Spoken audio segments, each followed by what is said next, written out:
Gloire à Dieu, merci, pasteur Kelly.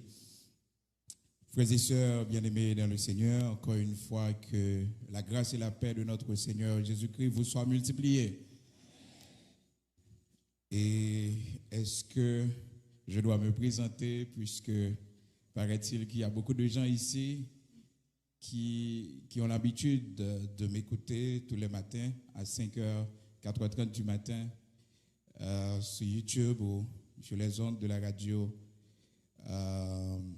Alors, le nom de la radio m'échappe, mais il y a beaucoup de stations de radio qui diffusent prières du matin. Mon nom, c'est Bigot Luxonnaire, mais j'aime mieux qu'on m'appelle Frère Bigot. Et ce matin, le Seigneur nous a accordé sa grâce pour être avec vous, et je vous apporte les salutations de l'Église de Dieu sanctifiée, l'Église que le Seigneur me permet de diriger pour lui, avec le pasteur Claude Emmanuel Camille et pasteur Vladimir Masselin. Et nous disons un grand merci à la femme du pasteur Louis Saint, et aussi un grand merci au pasteur Louis Saint qui a pensé à nous. Et je vous dis merci aussi ce matin d'être là, parce que nous vivons des temps vraiment difficiles dans notre pays. Donc, c'est seulement ceux qui ont du bravoure, donc qui prennent la rue pour venir à l'église dans un temps si difficile. Je ne m'attendais pas à voir tous ces gens-là ce matin, parce que le temps est vraiment difficile. Ce matin, j'aimerais partager avec vous une courte méditation dans Proverbes chapitre 24. Proverbes chapitre 24. Proverbes chapitre 24. Nous allons lire le verset 10. Gloire à Dieu. Je lis pour vous. Si tu faiblis au jour de la détresse, ta force n'est que détresse.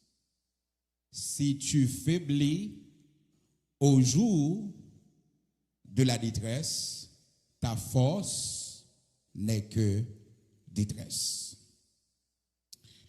Frères et sœurs, le sujet de ce matin, c'est une question que peut-être chacun de nous se pose. Qu'est-ce qu'on doit faire dans la détresse? La Bible, le livre qui répond à toutes les questions, la Bible, c'est la parole de Dieu. Et même les questions les plus difficiles, même les questions qu'on dise qui n'ont pas de réponse, la parole de Dieu nous fait comprendre dans Deutéronome chapitre 29, verset 29, il y a quand même une réponse. Et la réponse, c'est que les choses cachées sont à Dieu et les choses révélées sont à nous et à nos enfants. C'est quand même une réponse. Parce que des fois, il y a beaucoup de gens qui se posent des questions très difficiles sur l'origine de Dieu, sur l'origine du mal. Il n'y a qu'une seule réponse à toutes les questions difficiles que peut-être le Seigneur peut nous réponse pour vous. C'est Deutéronome 29, verset 29. Donc c'est pour vous dire que la parole de Dieu, la Bible, répond à toutes les questions. Frères et sœurs, cette question à laquelle chacun de nous ce matin a une réponse: que doit-on faire au temps ou au jour de la détresse? La première réponse que la parole de Dieu nous donne, c'est dans le psaume 50, verset 15. Le psaume 50, verset 15. C'est la première réponse. Invoque-moi au jour de la détresse, je te délivrerai et tu me glorifieras. Lorsque nous sommes dans la détresse ou lorsque nous faisons face à un jour de malheur, de détresse, notre première réaction, notre premier comportement, c'est d'invoquer le Seigneur. Ce qui n'arrive pas souvent, parce que l'homme par nature, lorsqu'il est dans le malheur, lorsqu'il se trouve dans une situation difficile, il perd son contrôle. Il est troublé. Et c'est naturel pour chacun de nous. Lorsque nous sommes face à une situation de danger, de difficulté, de malheur, on perd notre contrôle. Mais pour celui qui a l'Esprit de Dieu, pour celui qui prie, celui qui a confiance en l'Éternel, sa première réaction, c'est de chercher l'Éternel, c'est d'invoquer le Seigneur. Nous devons être très prudents lorsque nous sommes dans le malheur, dans le danger. Parce que la parole de Dieu nous dit dans Proverbes chapitre 24, au verset 10, le texte que nous venons de lire, si nous faiblissons au jour de la détresse, notre force n'est que détresse. Dans le chagrin, dans le danger, l'homme toujours a tendance, si que les plaignants, s'il mettait nos situations de pleurs, de larmes, ça a changé la situation. Non. La parole de Dieu nous dit, bien au contraire, notre force, c'est détresse que la pied.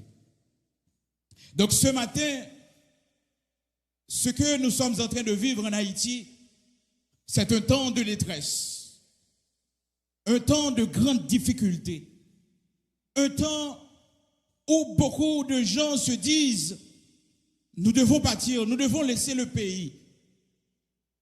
Écoutez, faites beaucoup d'attention parce que généralement les décisions que nous prenons dans la détresse, si ces décisions-là ne sont pas guidées par le Seigneur, elles seront de mauvaises décisions.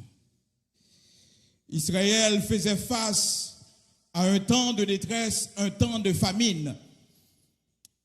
Et la famille de Naomi, son mari, malheureusement, avait pris une mauvaise décision. La décision de laisser Israël pour se rendre au pays de Moab. Dans Ruth, chapitre 1er, la Bible nous explique cette histoire ce matin qui peut nous inspirer beaucoup de choses. Comment nous devons être prudents. Parce que souvent, on va courir pour la pluie, on va tomber dans une grosse rivière de l'eau. Pas qu'on côté mounier ou pas mourir. Depuis ce côté qui gagne l'homme, qui gagne danger. Donc c'était normal pour que le père de famille, le mari de Naomi, il prend la décision de se réfugier. Mais sa seule erreur, c'était que il n'avait pas cherché l'Éternel pour être guidé dans cette décision. Mais de préférence, c'était cette famine qui a troublé le pays. Donc il avait peur pour sa famille, il avait peur pour sa femme, ses enfants. Et il avait pris la décision de laisser Israël pour se rendre au pays de Moab.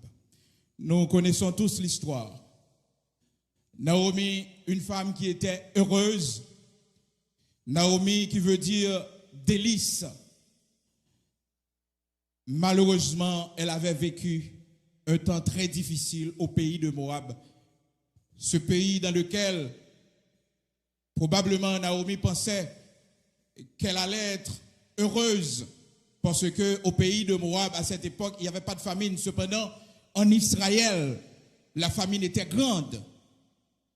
Et frères et sœurs, à son grand étonnement, Naomi pral vivre une expérience très difficile qui pral fait que Lydie ne m'appelle plus Naomi, mais appelle-moi Mara au retour à son pays, Israël. Qu'est-ce qu'elle avait vécu pour une mauvaise décision que son mari, malheureusement, avait prise sans consulter l'Éternel. Malheureusement, Naomi avait perdu ses 2 fils. Naomi avait perdu aussi son mari. Et c'est pour cette raison que la parole de Dieu fait nous connaître. Naomi changeait, non, il dit que ne m'appelle plus Naomi, mais appelle-moi Mara, ce qui veut dire amère. Pas délice encore, pas heureuse encore. Parce qu'au pays de Moab, j'ai vécu une mauvaise expérience qui a laissé dans ma bouche un goût amer. Frères et sœurs, cette histoire doit nous inspirer ce matin. Je ne sais pas ce que vous êtes en train de penser dans cette situation difficile que nous vivons dans notre pays. Sachez premièrement que le Seigneur, la première chose qu'il nous demande de faire, c'est de l'invoquer lorsque nous sommes dans la détresse. Ce n'est pas de prendre une décision à la va-vite. Lorsque nous entendons des tirs ou des menaces qui sont proférées, écoutez, notre première réaction, c'est de chercher l'Éternel. Ce n'est pas d'acheter un billet d'avion pour laisser le pays. Non. Ce n'est pas de laisser rapidement la zone, non. Mais c'est de chercher l'Éternel. S'il nous demande de fuir, nous allons fuir. Mais s'il nous demande de rester, nous allons rester. Car la parole de Dieu nous dit, celui qui demeure sous l'abri du Très-Haut repose à l'ombre du Tout-Puissant.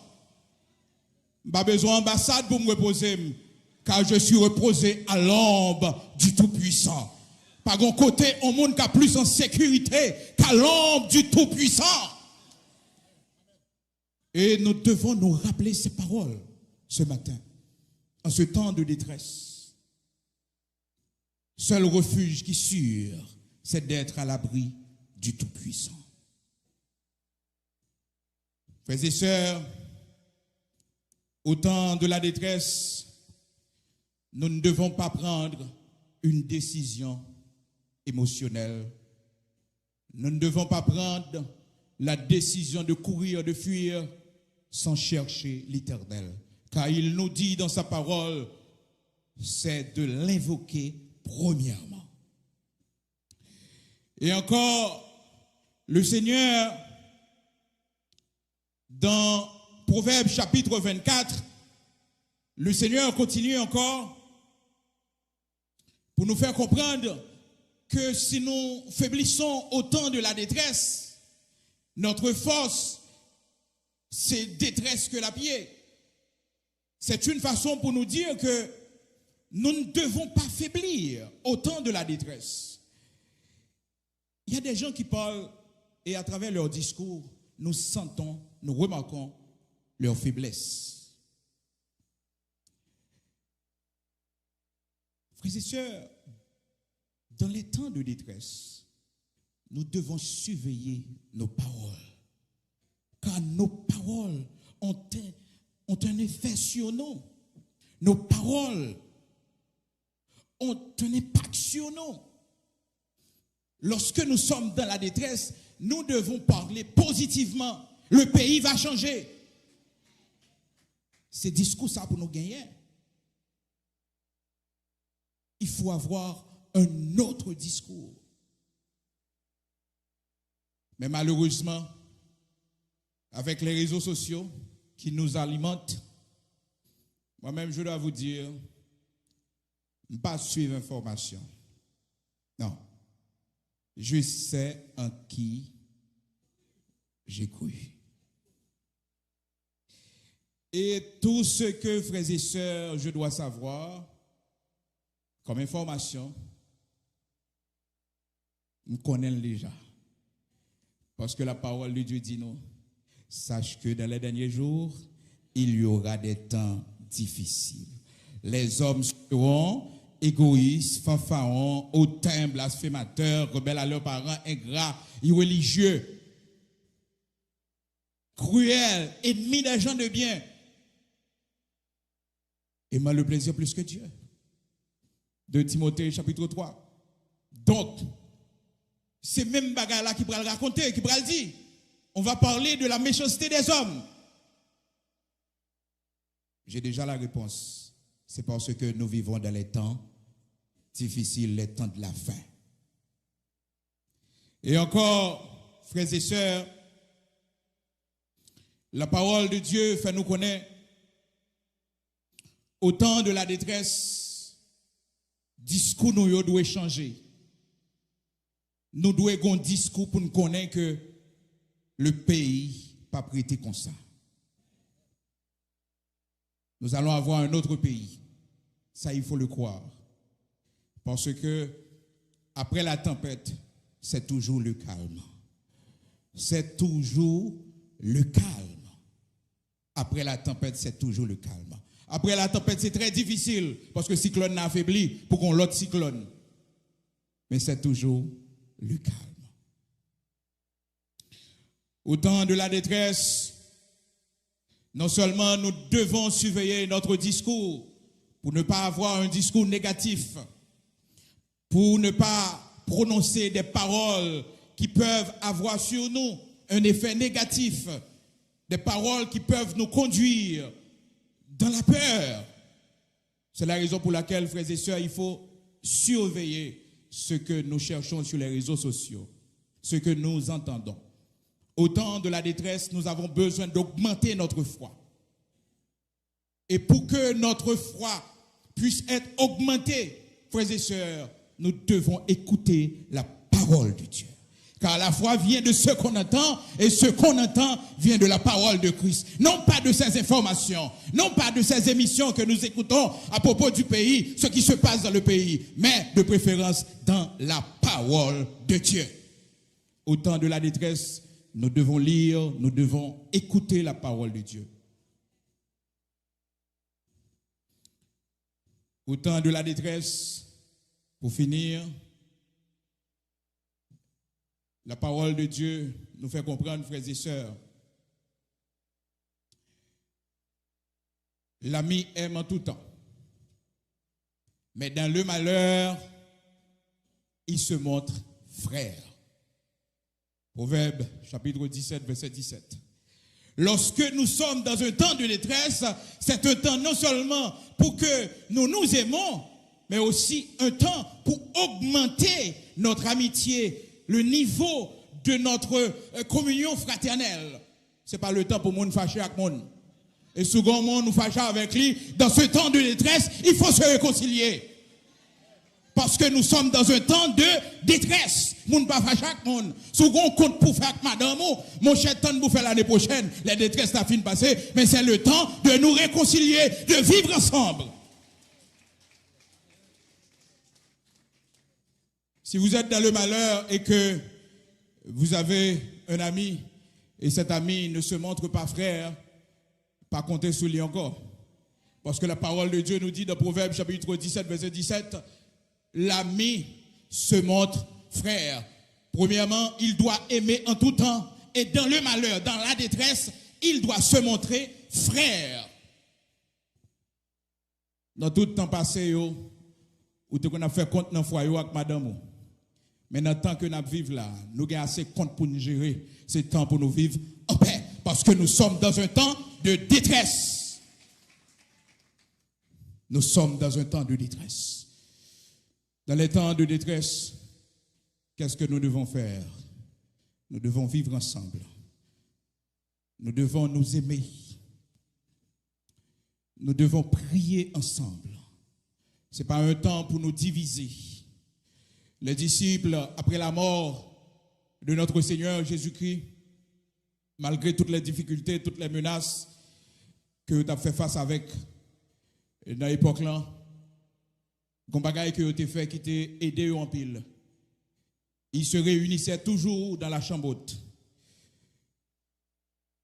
Ce n'est pas temps pour nous éparpiller. Ce n'est pas temps pour nous gailler à gauche, à droite. Mais c'est un temps pour que l'Église réunie en prière. Parce que dans ce temps de détresse, notre seule porte de sortie, notre seule issue, frères et sœurs, c'est dans la prière. C'est dans la prière. Et le Seigneur nous dit, frères et sœurs, dans le temps de détresse, parce que souvent ça arrive, nous qui sommes parents, nous avons peur pour nos enfants et nos petits-enfants. Cependant, le Seigneur nous dit, non seulement, frères et sœurs, il nous protège, nous qui sommes parents, mais aussi nos enfants et nos petits-enfants. Donc la parole de Dieu, dans Proverbes chapitre 14, verset 26, celui qui craint l'Éternel possède un appui ferme et ses enfants ont un refuge auprès de lui. Donc, pas la peine d'avoir peur pour nos enfants. Beaucoup d'entre nous disent que bon, à cause de nos enfants, nous devons pâtir. Mais écoutez, le Seigneur nous dit dans Proverbes chapitre 14, verset 26, non seulement nous qui le craignons, il est un appui ferme pour nous, mais aussi il est un refuge auprès. Alors nos enfants ont un refuge auprès de lui. Nos enfants ont un refuge auprès de lui. Ne prenons pas de mauvaises décisions dans les temps de détresse. Parce que les décisions que nous prenons dans les temps de détresse sont toujours de mauvaises décisions. David faisait face à un temps de détresse lorsque Saül voulait le tuer. Et à maintes reprises, il a dû fuir. Malheureusement, dans 1 Samuel chapitre 27, David prend une décision que la progrette parce qu'il t'a senti que détresse la trop pour lui. La parole de Dieu nous dit dans 1 Samuel chapitre 27, David dans sa pensée, il dit, je périrai un jour entre les mains de Saül. Donc c'est mieux pour moi de me réfugier chez les Philistins. C'était une très mauvaise décision. On ne peut pas chercher refuge chez un ennemi. Non. Mais émotionnellement parlant, sa détresse était si grande. Il avait oublié, frères et sœurs, qu'il ne peut pas mourir parce qu'il a une promesse. David a oublié, frères et sœurs, qu'il était un roi de l'Éternel. Il a oublié tout ça. Lorsque la détresse vient, on a toujours tendance à oublier que nous sommes servants de Dieu, que nous sommes serviteurs de Dieu. David, un grand homme, un homme qui a tué Goliath, un homme qui a fait trembler les Philistins. Et voilà, malheureusement, dans sa détresse, il avait pris une mauvaise décision. Je ne sais pas quelle décision vous allez prendre ce matin. Mais dans ce temps de détresse, vous devez invoquer l'Éternel.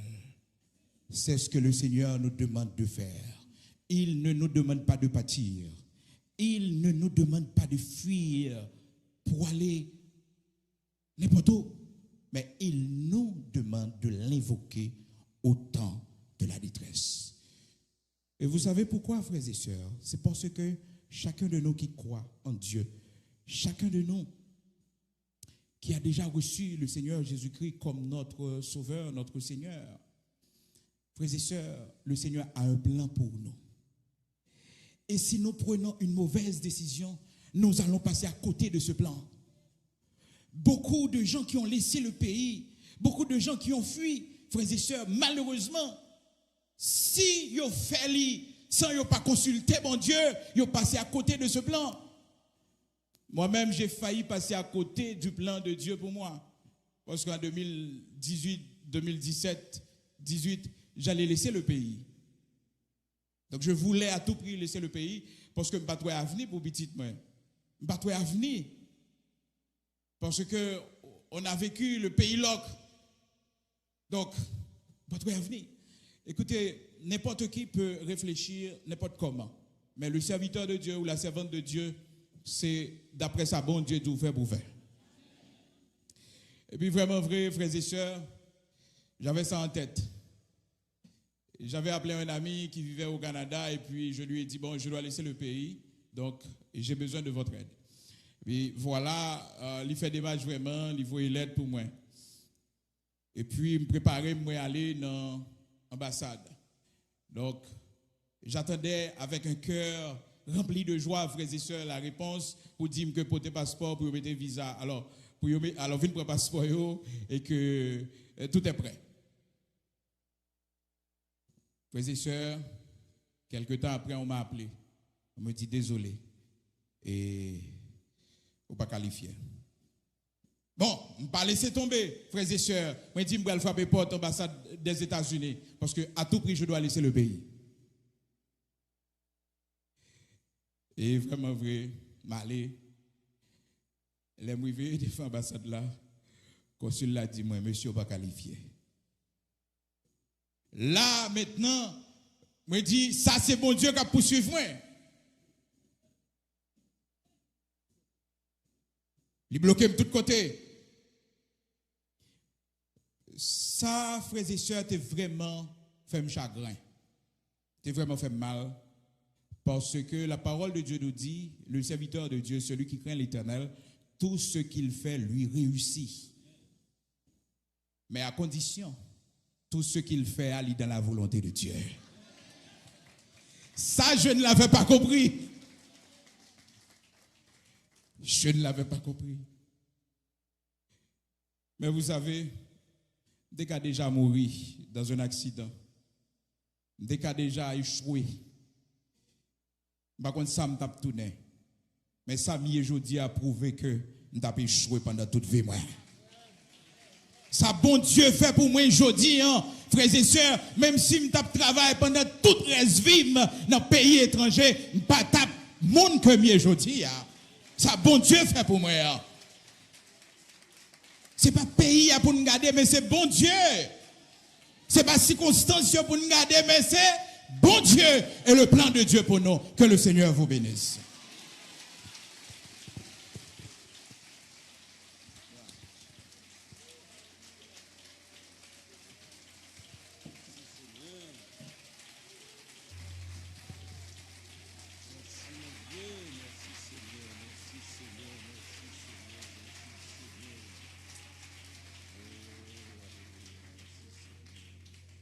Merci Seigneur.